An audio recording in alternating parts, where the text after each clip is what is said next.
세 사람의 교회 생활 첫 번째 시간으로 에베소서 4장 25절에서 32절 말씀을 우리가 살펴보도록 하겠습니다. 우리가 지난 이틀 동안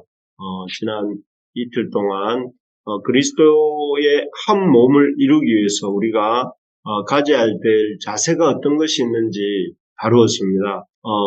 우리가 이제 그리스도 안에서 그리스도의 몸으로 교회를 섬기고 있는데, 그래서 그리스도의 몸으로서 교회를 섬기고자 할 때 우리가 가져야 될 자세가 있다는 것이죠. 그래서 첫째는 우리 모두가 그리스도의 몸이다 하는 이런 지체의식을 가져야 된다 하는 것입니다.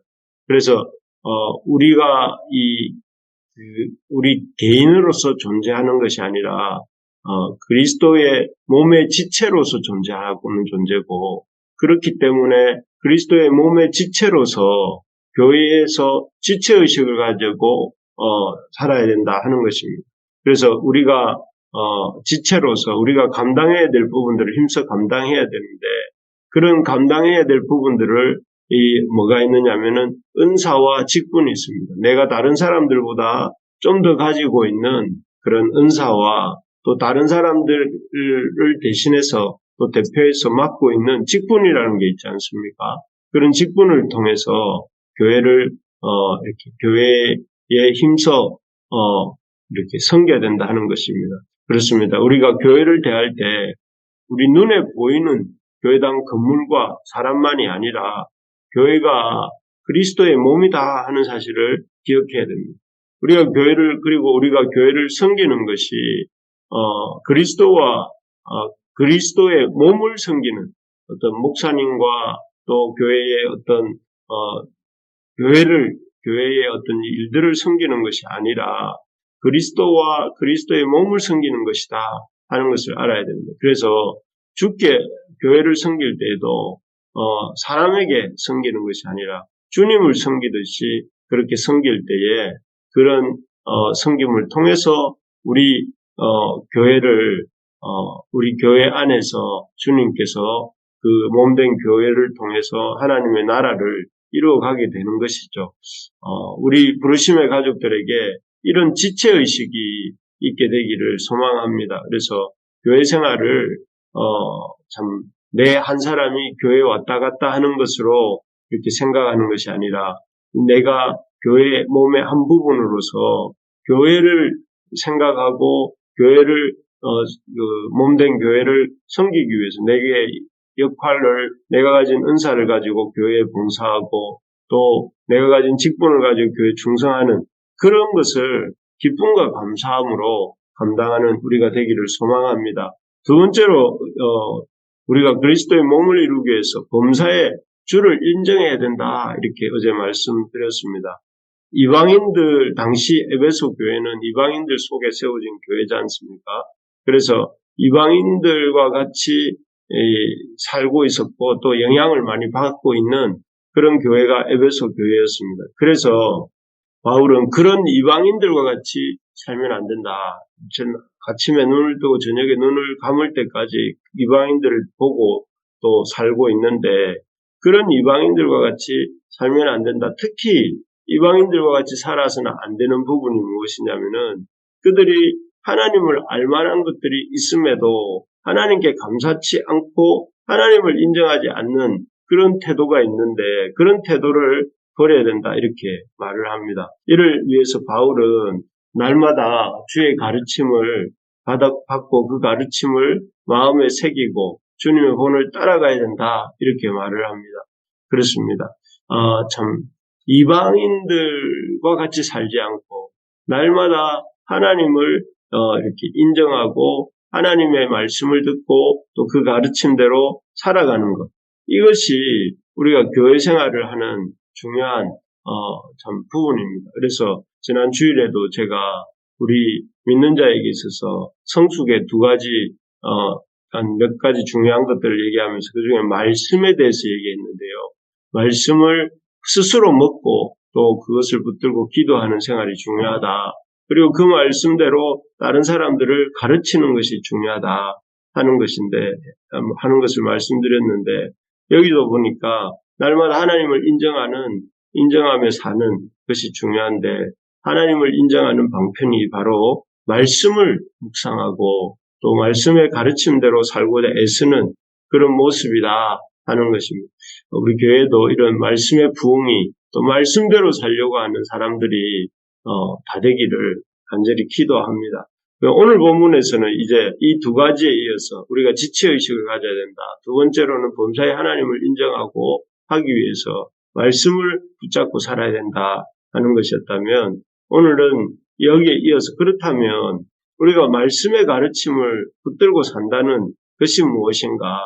어제 말미에 옛 사람을 벗어버리고 새 사람을 입는다고 했는데 그러면 옛 사람을 말씀의 가르침을 붙들고 옛 사람을 벗어버리고 새 사람을 입어야 된다고 했는데 그러면 옛 사람이란 어떤 것일까 하는 것들을 오늘 살펴보고 내일은 새 사람은 어떤 것인가 살펴보려고 합니다. 먼저 옛 사람을 우리가 주님의 몸된 교회를 섬기고자 할 때에 그 교회 안에서 우리가 교회를 세워가는 삶을 살려고 할 때 벗어버려야 될 옛 사람의 모습은 첫째 거짓입니다. 거짓. 여기 25절을 제가 한번 보겠습니다. 즉 거짓을 버리고 각각 그 이웃과 더불어 참된 것을 말하라. 이는 우리가 서로 지체가 됨이라 이렇게 되어 있습니다. 여기 보니까 거짓을 버리라고 되어 있습니다. 그렇습니다. 다른 여러 가지 중요한 가치가 있고 태도가 있을 텐데 무엇보다 먼저 거짓을 버려야 된다 이렇게 말하고 있는데 참 거짓이야말로 하나님과 사람 사이 또 사람과 사람 사이 관계를 가장 금이 많이 가게 하고 깨트리는 길입니다. 그래서 에덴 동산에서 하나님과 하와와 이브의 첫 사람 아담과 하와의 하와와 하나님과의 관계를 깨뜨리는 데 가장 힘있게 사용했던 사단의 이 수단이 바로 이 거짓말이죠. 거짓. 그래서 뭐라고 이간을 하는가 하면 그것을 먹는 날에는 하나님과 같이 되어 정령 죽지 않을 뿐만 아니라 그것을 먹는 날에는 하나님과 같이 되어 참 선악을 분별하게 된다 하고 거짓말을 하지 않습니까? 그리고 아담과 하와는 그 말을 듣다가 그 거짓말을 듣다가 홀딱 넘어가서 아담과 하와가 범죄하게 되지요. 그렇습니다. 참 이런 거짓이야말로 참 하나님과 사람의 관계를 깨트리고 또 사람과 사람의 관계를 깨트리는 가장 확실한 방법 중에 하나입니다. 마찬가지로 지금도 사단은 다양한 거짓말을 통해서 하나님과 사람과 사람 사이를 파고듭니다. 그래서 참 교회 안에서도 하나님의 교회를 또 하나님의 교회를 흔들고 또 넘어뜨릴 때에 사단이 즐겨 사용하는 방법 중에 하나가 이 거짓이죠. 그래서 우리가 참 진실해야 됩니다. 거짓되지 않고 진실하고 해야 되는데 우리 하나님 앞에서도 진실할 뿐만 아니라 그는 말할 것도 없고 또 형제들에 대해서도 이렇게 진실을 말하려고 애쓰는 거짓을 속이거나 또 없는 것을 말하거나 또 없으면서 있는 척하거나 뭐 이런 어떤 것들을 했으면서도 안 한 척하거나 그런 어떤 행동을 해서는 안 되겠고 오히려 교회 안에서 더 정직해야 됩니다. 교회 안에서 더 정직하고 또 교회 안에서 다른 사람을 참 하나님 앞에서 정직하게 대하고 또 서로가 정직하게 대해서 교회 안이 거짓이 없을 때에 그것이야말로 사단이 틈탈 수 없는 그런 공동체가 되는 것이죠. 우리 교회가 그런 서로에게 참된 것을 말하는 서로에게 참된 것, 진리의 말씀을 말하는 교회가 되면 좋겠습니다. 그래서 서로에게 하나님의 양식인 만나서 하는 얘기가 세상의 그런 얘기가 아니라 서로에게 은혜를 끼치고 또 말씀의 그 은혜를 나누는 그런 교회가 될 수 있도록 우리가 우리 교회가 자라가기를 진심으로 소망합니다. 둘째로 버려버려야 될 옛사람의 모습은 분노입니다. 분노. 26절, 27절 짧은데 제가 한번 읽어드릴게요. 분을 내어도 죄를 짓지 말며 해가 지도록 분을 품지 말고 마귀에게 틈을 주지 말라 이렇게 되어 있습니다. 여기에 보면 분을 내어도 분을 품지 말라고 합니다. 즉 사람이니까 분노할 수는 있다는 것이죠. 분을 내어도 이 말 속에 그런 뜻이 있습니다. 그렇지만 그 분노를 마치 암탉이 그 알을 품듯이 알을 부화시키기 위해서 암탉이 알을 품잖아요. 그런 것처럼 그 분노를 품고 이렇게 지내면 안 된다 하는 것입니다. 그래서 만약에 분노를 이렇게 품고 계속 날을 넘겨서 어제 일어났던 분노인데 그 분노를 풀지 않고 그 날을 넘겨서 분노를 끌어안고 계속 되씹으면서 있으면 그 사람은 마귀에게 틈을 주게 된다 하는 것입니다. 사실 이 믿음 생활 하다 보면 분노할 일이 없어지는 것이 아닙니다. 믿지 않는 때나 똑같이 분노할 일들이 많습니다. 가정생활 하다가도 분노할 일이 생기고 운전을 하다가도 분노할 일이 생기고 교회 와서 다른 사람 얘기들을 듣다가 분노가 생기기도 하고 하지 않습니까? 다양한 분노의 원인들, 분노의 상황들이 있습니다. 그럴 때 분노가 생겼다고 분노에 끌려다니면서 터뜨리면 안 된다 하는 것이죠. 오히려 그 분노를 주님 안에서 이렇게 잘 다루어 가야 됩니다. 품지 말고 그 분노를 또 끌어안고 있지 말고 그 그래서 분노에 어떤 끌려다니지 말고 그 분노를 잘 다루어야 되는데 그 분노를 잘 다루었던 사람들이 시편의 시인들입니다. 그들은 억울한 일을 당하거나 또 답답한 일을 당하거나 힘든 일을 당할 때에 주님 앞에서 나가죠. 그래서 다 쏟아냅니다. 억울한 감정, 화난 감정, 또 걱정하는 감정 이런 것들을 다 주님 앞에 쏟아내고 기도하죠. 그래서 그렇게 주님께 아뢰면서 그 가운데 참 그 분노를 객관적으로 일단 1차적으로는 주님 앞에 분노를 털어놓으니까 그 분노가 더 이상 이렇게 시인들을 어떻게 하지 못하고 또 동시에 그 분노를 주님 앞에 내어놓으면서 그 분노가 좀 더 객관적으로 보게 됩니다. 정당한 분노인지 또 이 분노하는 자신에 대해서 좀 성찰하게 되고 그리고 그 가운데 어떻게 하면 이 분노를 다룰 수 있는지를 이 기도하는 중에 깨닫게 되는 이런 이야기들이 우리가 시편을 보면 참 많습니다.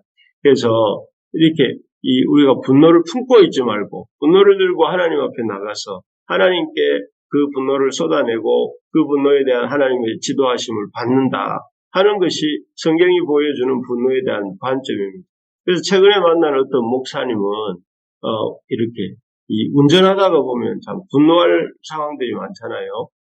분노할 상황이 생기면 짧은 시간 기도를 한다고 합니다. 그러면서 주님께서 그 분노를 유발시키고 있는 운전자를 이렇게 운전자에 대해서 말을 한다면 그러면은 어느 날 그런 일이 한 번 있었는데 어떤 다른 운전자 때문에 화가 나는 상황이 생겼는데 짧은 시간 주님께 기도하니까 주님이 그 운전자를 네 아들이 다 생각해라 이런 마음을 주셨다고 합니다. 그래서 그 목사님은 그 분노를 유발하는 운전자를 내 아들이다 아이고 이 녀석 이러는 마음을 가지고 참 그 사람을 앞에서 운전하는 사람을 이렇게 참 불쌍히 여기면서 그 분노를 통제했고 그냥 잘 넘어갔다고 합니다. 즉 이렇게 이 분노에 끌려가지 않고 그 분노를 하나님 앞에 토로하면서 주님이 주시는 주시는 힘으로 분노를 이렇게 품지 않고 분노를 이렇게 다스리는 모습을 이렇게 간증을 들은 적이 있습니다. 우리에게도 이런 모습이 있기를 원합니다. 화난다고 다 화내지 말고 또 짜증난다고 다 짜증내면 안 되고 화에 붙잡혀서 화를 품고 살지 말고 이 목사님처럼 또 우리 시편의 시인들처럼 화를 주님께로 가져와 있는 그대로 쏟아내고 또 성령이 하시는 말씀을 잘 듣고 주님의 방법으로 다룰 줄 아는 우리가 되기를 바랍니다. 혹시 어떤 일 때문에 분노하고 있는 것이 있습니까? 지금도 혹시 누군가에 대해서 분노해가지고 어찌할 바를 모르고 있습니까? 혹시 그렇다면 그 분노를 품고 있지 말고 주님 앞에 쏟아놓고 주님이 어떤 마음을 주시는지 잘 들을 수 있기를 바랍니다. 그래서 교회 생활을 잘 하는 방법 중에 하나가 분노를 잘 다스리는 것인데 이 분노를 주님 앞에 들고 나와서 잘 다스리고 통제하는 우리 부르심의 가족들 되기를 바랍니다. 분노할 일 많이 있더라도 분노하지 마시고 품지 마시고 주님 앞에 그 분노를 쏟아낼 때에 주님께서 그 분노를 해결해 주실 줄 믿습니다. 마지막으로 더러운 말입니다. 더러운 말. 29절인데요. 29절을 제가 한번 더 읽어드릴게요. 무릇 더러운 말은 내 입 밖에도 내지 말고 오직 덕을 세우는데 소용되는 대로 선한 말을 하여 듣는 자들에게 은혜를 끼치게 하라. 이렇게 되어 있습니다. 네, 그렇습니다. 이 공동체를 아름답게 연합시키기도 하고 완전히 분열해서 무너지게도 할 수 있는 것이 말입니다. 말. 그래서 말은 참 그냥 별것 아닌 것 같지만 그 말로서 공동체가 세워지기도 하고 무너지기도 하는데 그래서 이 에베소서 저자인 바울도 5장 6절까지 길게 말에 대해서 이야기합니다. 만약 우리가 우리 입으로 계속해서 지체들을 헐뜯는 말, 비난하는 말, 정죄하는 말을 계속하면 어떻게 되겠습니까? 공동체가 그냥 무너지게 되겠죠. 그래서 우리가 정말 우리 부르심의 교회를 세워가기를 원한다면 덕을 세우는 말, 은혜를 끼치는 말, 사람을 살리는 말을 해야 되겠습니다. 무슨 말이냐면 덕을 세우는 말, 은혜를 끼치는 말, 사람을 살리는 말을 해야 된다는 거죠.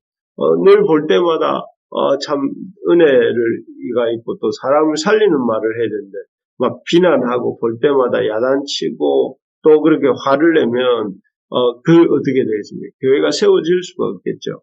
우리가 만날 때마다 참 요나단이 자기 아버지 사울에게 쫓기는 다윗을 만날 때마다 어떻게 했습니까? 너는 하나님이 기름 부으신 자고 내 아버지를 이어 이스라엘의 왕이 될 사람이다 하면서 요나단이 참 너무나 이렇게 자신의 상황도 쉽지 않을 텐데 다윗을 격려하고 지지하고 또 칭찬해주는 이런 말들을 하죠. 그래서 참 다윗이 그 고난의 시간을 잘 견디고 이스라엘의 왕이 될 수 있었습니다. 또 예수님도 이 참 사람들을 만날 때마다 대표적으로 베드로 같은 이를 만날 때에 그 문제 많고 연약한 베드로였지만 그를 오히려 반석이다 이렇게 말씀하시면서 소망을 주시고 격려를 해주십니다. 그랬던 것처럼 우리도 서로를 볼 때마다 이렇게 믿음의 눈으로 서로 이 더러운 말을 하는 것이 아니라 이렇게 이 서로 비난하고 헐뜯고 이 참 이가 나는 말을 하는 것이 아니라 칭찬하고 격려하는 아름다운 말을 할 수 있어야 되겠습니다. 그럴 때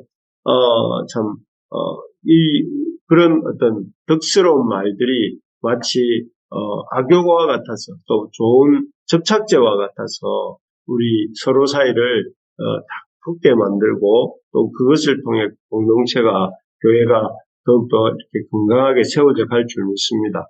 자, 말씀을 마무리하겠습니다. 우리가 참 몸의 지체로서 그리스도의 몸의 지체로서 하나님을 인정하면서 옛사람을 벗어버리고 새사람을 입는 삶을 교회 안에서 가져가야 되는데 우리가 벗어버려야 될 옛사람이 무엇인가 하는 것들을 오늘 살펴봤습니다. 첫째는 거짓입니다. 거짓, 진실하지 못한 것. 두 번째는 참 분노입니다. 분노.